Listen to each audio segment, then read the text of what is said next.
Top Bed Talk. This piece is part of a sequence of conversations, and it includes Jim Grant, Senior Vice President and Chief Medical Officer of Blue Cross Blue Shield of Michigan, Mike Englesbe, Professor of Surgery in Michigan. It's presented by Desiree Chappell. Amy Stout. I'm here. Hi. And Linda Groah. You got us, Linda? I'm here. First of all, Amy, why don't you tell us a little bit more about yourself? Happy to. So, Amy Stout, you see on the screen, it says operating partner at Cranemere. So my current role is I'm part of the Cranemere Group, a company that invests and supports healthcare companies over the long term. NorthStar is one of those. So that's how I've gotten to know Desiree. I think the more relevant experience, I guess, for today's discussion is before Cranemere, I actually was CEO of the advisory board company for a long time. I don't know if any of you know the advisory board, but it is a company focused on finding and scaling best practices across the healthcare industry at large. And one of the big areas we've focused on a lot of our time was how do you think about standardizing care and reducing unwanted clinical variation at scale? So spending time learning from the Banners, the Intermountains of the world and THRs of the world, and kind of trying to seed those learnings across the healthcare system. So excited to be here and excited to share how some of that's relative to perioperative medicine. Yeah, fantastic. And we'll definitely come back to that experience because I have some pressing questions for you on that. But first, Linda, I'm so glad that you are here. Please tell us a little bit more about yourself.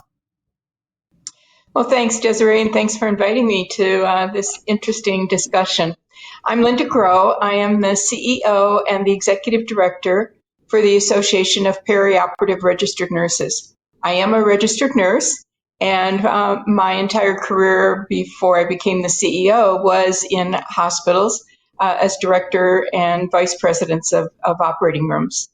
So lots of experience and have really appreciated watching perioperative medicine grow and develop. Lots of stories out there about the different levels of where it's being implemented. One point that I found about you, Linda, that I thought was fabulous. In 2011, you were named as Becker as one of the top 10 leaders in the area of clinical quality. And we talk a lot about clinical quality. So congratulations on that. Thank you. So, Amy, I wanted to start with you because I think that when we were prepping for the meeting, it was really interesting to hear your perspective. And you just kind of blew up my idea of perioperative medicine because, you know, when you're coming from anesthesia, when you're coming from this world, you just assume that everybody knows what perioperative medicine is and outside of it, like everyone in the healthcare industry. So it felt to me like, let's kind of take a step back. And, you know, from your experience in the advisory board, you know, working with these big healthcare systems, you know, what did you come to this world with? Did you come to this world with knowledge of kind of the perioperative medicine models and things like that? Tell us just a little bit more about that. Yeah, you know, I would say not in any sort of real granular detail or expertise. I think, you know, that then tees up the question of, well, why is that? And I think a lot of times, you know, and I will largely talk from the hospital or healthcare system perspective, but, you know, the payer side, the patient side all comes into it. You know, they're thinking about a lot of these things of how do we standardize care? How do we reduce unwanted care variation? And they're often looking at the lens of either different service lines in the hospital, different procedures versus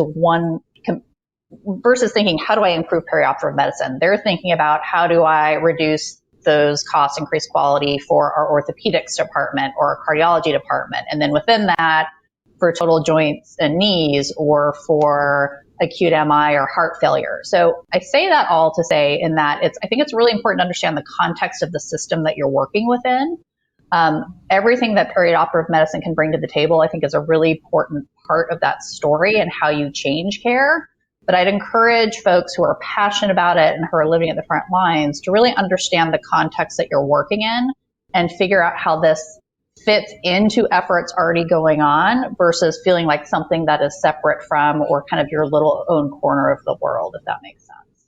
And Linda, I would love your perspective on things, being an executive in different hospital systems. I think Amy brings up a very valid point that we've always looked at it as like service line specific, not perioperative medicine management as a whole? That's a really good point, Desiree. And Jim and Mike both brought up some really good positive things about perioperative medicine.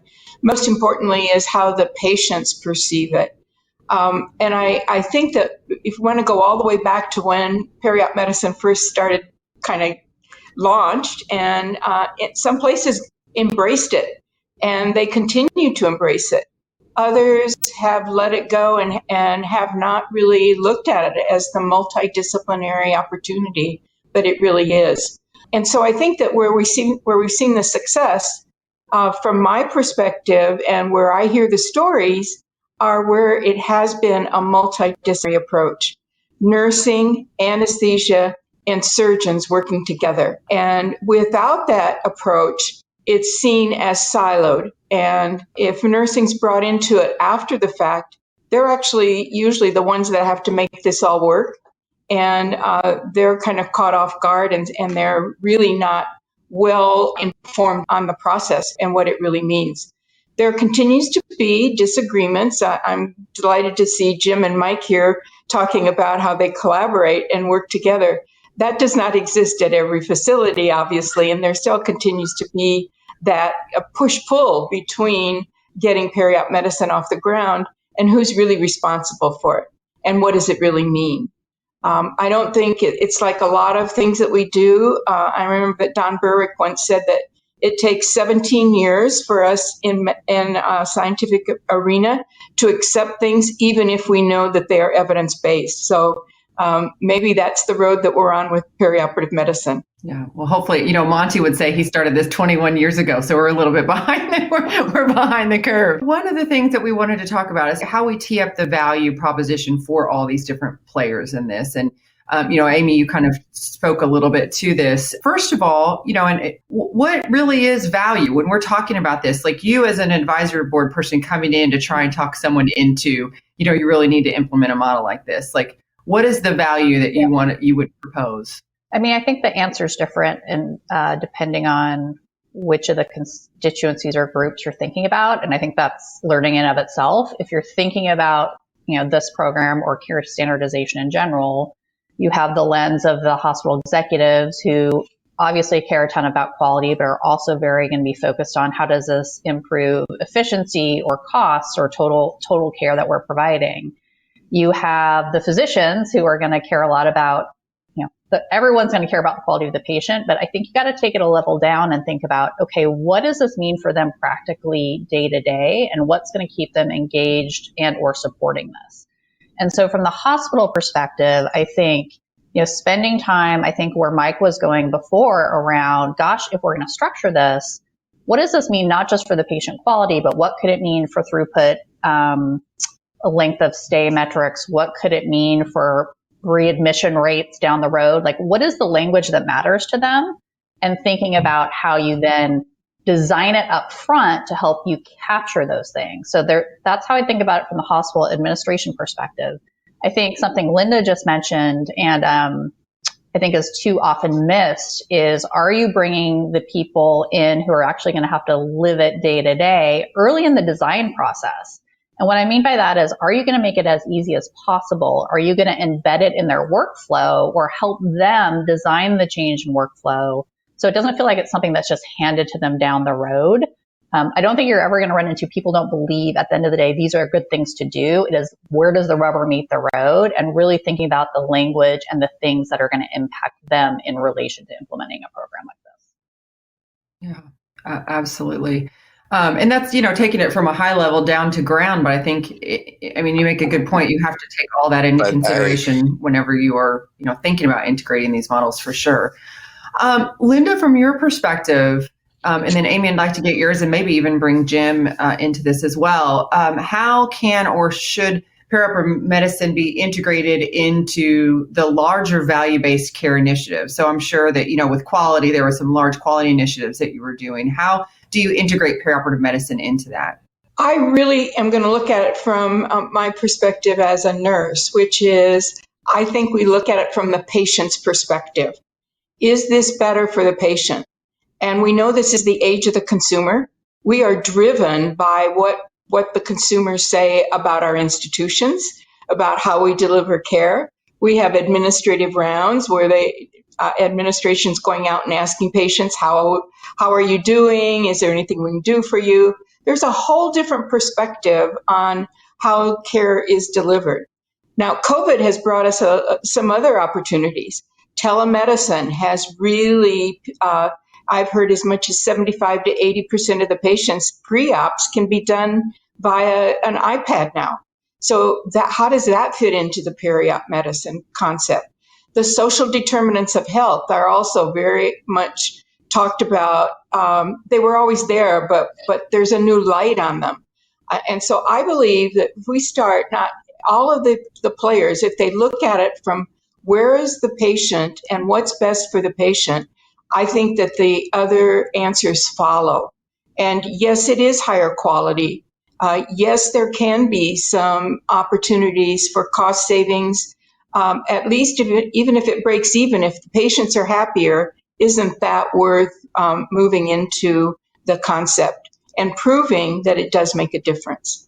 Yeah, it's interesting because I'm sure there are other quality initiatives. How do you look at some of the other value-based care initiatives and, putting perioperative medicine into that? Yeah, I mean, I think it's a great question. And I do think, not to turn to kind of more of the challenges, but, there's a lot of great, high quality, low cost care initiatives that people can undertake. And I think a lot of times what hospitals or, clinical leadership groups struggle with is what's the 80-20? Like there's so many things we want to do.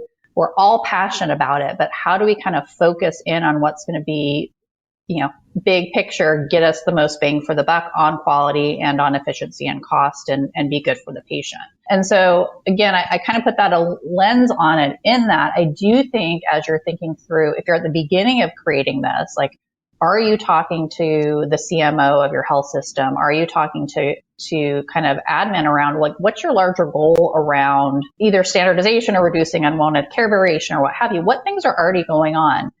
Are there sort of things that you can plug into? And why I think that's important, not just for coordination, but oftentimes if hospital systems have decided there's certain areas they're going to focus on, they're putting a lot of resources behind that. They're putting project managers behind it. They're putting an IT person or a finance person on a system to help you measure that outcome. And so if there are things going on already on ERAS or, procedural surgical protocols that are getting standardized, I think trying to fit into that workflow is going to help a lot. So I guess my piece of advice is make sure you are asking and trying to understand the larger picture around care standardization initiatives in the ecosystem you're working in, because there's probably more often than not opportunities to kind of bring some of these components together. Now, Amy, one of the things that we had talked about before, and it is brought up a lot in the world of perioperative medicine, is the idea of risk sharing. And, it's kind of complicated, when we talk about this, because I think some of this is really probably specific to the U.S. as well. But yeah, so how do you think risk sharing for healthcare generally played out, like in the market now? And do you see from your perspective, from the outside kind of looking in, that there's a real opportunity for us? And again, we'll go back to our other panelists in just a minute to get their perspective. It's a great question. I mean, I think most of us on this panel, and I would assume a lot of folks on the call, have been in healthcare for a long time, including the 90s when, we had our big round around capitation and risk sharing and all of the things that went along with that. I think big picture, moving towards risk sharing as one of the big levers of managing the cost of the healthcare system writ large, at least in the U.S., is important.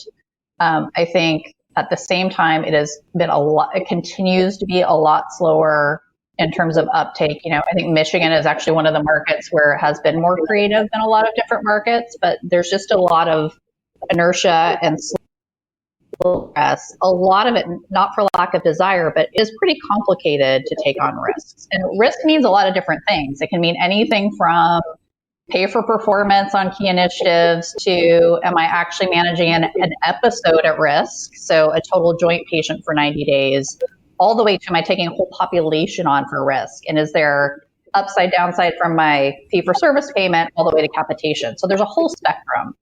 I think where I would think about it in relation to perioperative medicine, and I'd be interested, Jim, Mike, Linda, what you're seeing is probably where you're seeing the most relevant form is these bundled payments for procedures, right? So hospitals or ACOs or physician hospital organizations contracting with a payer, whether it be Medicare or like a Blues plan, and saying, okay, for this surgical episode, from the time of, admission through 90 days post-op, we'll agree to one payment for all of us involved. That includes the folks doing the acute care episode, the folks that might be managing the patient after. But I think episodes are easier to get their hands around than a lot of the risk payment models. You see, at least the government in the U.S. putting a lot of kind of heft behind their bundled care payment program. I think you see a lot of commercial payers investing there. So my gut is if there is a real risk opportunity to have perioperative medicine involved, it's probably through those sorts of mechanisms. I don't know that I've seen any examples where perioperative medicine in and of itself has some sort of risk arrangement or profile just because it's part of a larger care episode anyway. So I guess that's how I would say it. I'm really curious to hear, the other folks on the panel, what your perspective on that question is. Linda, let's hear from you, and then we'll go to Jim and Mike. What is your thoughts on that? As part of an association with 40,000 members, we have a different perspective, just that because we just get the information kind of from what's going on the clinical settings. But one of the things I would say, and I think to speak to what Amy said, I really am a big supporter of piloting things. So you take one surgical specialty, for instance, I'll use orthopedics. Pilot the program there. That's a great way to start and look at the outcomes and look at the cost savings and then extrapolate it into other specialties. That is a great way to really prove the point. And I love the quote about, between data and change is reality. That brings reality right in because you can demonstrate exactly the change that you've made. So I'm a big proponent of piloting, and I think periop medicine is a great opportunity. Jim, what are your thoughts on this risk sharing and that idea of perioperative medicine? Healthcare is moving more towards risk-based. I don't think anyone likes change. Change is always a little scary, but there's no doubt that it's part of our future, and it's not. But the key to making it work, Linda sort of said it. It needs to be sort of baby steps, a little bit at a time. A little bit to see risk, risk, I've learned an expression now in this part of the world, there's upside risk and there's downside risk. Risk often isn't all bad. Risk sometimes can be good. And risk actually is a natural incentive. It's one of those things, I think 30 years from now, someone's going to say, wow, you didn't have any risk associated with your payment. It's scary, but it's reality. And I think we can actually make with challenge comes opportunity. I think there's a lot of opportunity with risk moving forward. Yeah. We haven't talked a lot about the economics yet, but one of the interesting things that I think Amy might have touched on this earlier is we're not all in value-based care systems. We're still paid, surgeons paid, anesthesists paid, hospitals paid. And when you talk about risk sharing, we're sharing the load of making sure this patient's taken care of in a multidisciplinary approach, but we're getting paid separately. So Jim or Mike, what you guys are dealing with and some of the things that you guys are doing in Michigan, how does that all work? Actually, right now, we're not doing a lot of risk sharing. We're beginning to introduce a little more on the primary care side. But again, I'd say, Desiree, like I said before, it's introducing the concept slowly, realizing it's part of the future. And one of the things that I strongly, strongly advocate for is us as healthcare providers, we need to be part of the solution, not part of the problem. And want us really, as we're crafting risk-bearing products moving forward, that we really be the ones that are at the table helping to design what's going to be successful moving in the future. Mike, as a surgeon, I'd really be interested in your perspective on these ideas and concepts. A couple points. One is, most practitioners in the United States have kind of moved into bigger, more multi-specialty based practices to manage these things. And that has some significant advantages when you think about kind of owning the risk. I'm a big fan of risk-based healthcare payment, but I also respect the fact that it needs to be kind of implemented incrementally. The big challenge with that is that if you introduce risk-based with a small cohort of the population or a small cohort of lines of care, it's a business, and we all then try to focus our exposure to low-risk patients. So what does that mean? I think then people are left out. So we know who's going to kind of facilitate institutional margin or be low risk for a purchaser or a payer, and that really can be deleterious to the overall health of a population. So it has to be done. It has to be done with great care, and I think it has to be done in partnership with kind of state Medicaid and other stakeholders, kind of the social safety net. That having been said, I do think the value proposition drives the clinical change in all of our systems, the U.S. and around the world. So clinical change starts in the boardroom. I feel strongly about that. I think the ideas start at the bedside. The work has to happen at the bedside. It has to be feasible, as Linda mentioned, like, what can people on the boots on the ground do? But that having been said, it has to start in the boardroom. There has to be a value proposition for any transformation. Bottom line, there's no more juice in the fruit, so to speak. We've squeezed a lot out of it. Yeah. The only other thing I'd add is I do agree with the comments around it does have to be baby steps. We are so far from what a real, truly risk-based payment systems need to be. That said, there's a lot for the health systems that have made the decision, a lot of them I think would tell you, and again, this is more if we're talking about whole population risk management or managing, I'm carving out my high risk patients and taking on relatively full risk. Like, you kind of have to be all in, and you kind of have to invest a lot in systems, in data, in patient attribution, in actuarial analysis with your payers if you're really going to do it. And so, again, not to disagree with the larger comment, but for systems, and I'm sure there's people on the phone in markets where the payment systems are more risk-based or capitated, but it's a real endeavor if you're going to do it and do it at scale. Yeah, absolutely. Linda, when we talk to our C-suite partners in all of this, we've talked a little bit about it, but let's just distill it down. How do we get that change made? How do we tee up the value proposition just for them per se? Well, again, I think Mike mentioned the boardroom and the leadership. If they don't buy into it, it's not going to go anywhere. It doesn't matter what it is that you try in an institution. If they don't understand the value, and again, I want to come back to the patients, and many of the boards now have a patient sitting on their boards. And that has made a big difference in how boards perceive quality and how they perceive what needs to happen. Hearing it from the clinicians is not necessarily as strong as it is from a patient. So that movement has made a big difference. But it really, again, it's demonstrating to the board what the ramifications of if you don't do something, if there is a change that you want to implement and you don't do it, what's the downside and what are the potential outcomes of not doing something that is very much a movement, if you will. And I think periop medicine could definitely be a movement where we are right now. But unless it's embraced by the clinicians and they take their case to the boardroom, it's not going to go anywhere. It's not going to stick. And that's the sustainability that is so important with something like periop medicine. Amy and Linda, thank you so much for your contribution. Top Med Talk. Thanks for downloading Top Med Talk. Don't forget to subscribe via your podcatcher. Don't forget to check us out on social media. We're on Twitter, Facebook, LinkedIn, and YouTube. And also, don't forget, Top Med Talk is the broadcasting arm of EBPOM, Evidence-Based Perioperative Medicine. We'd love you to find out more about that. If you check out ebpom.org, you can find low prices on some of the conferences we're organising around the world.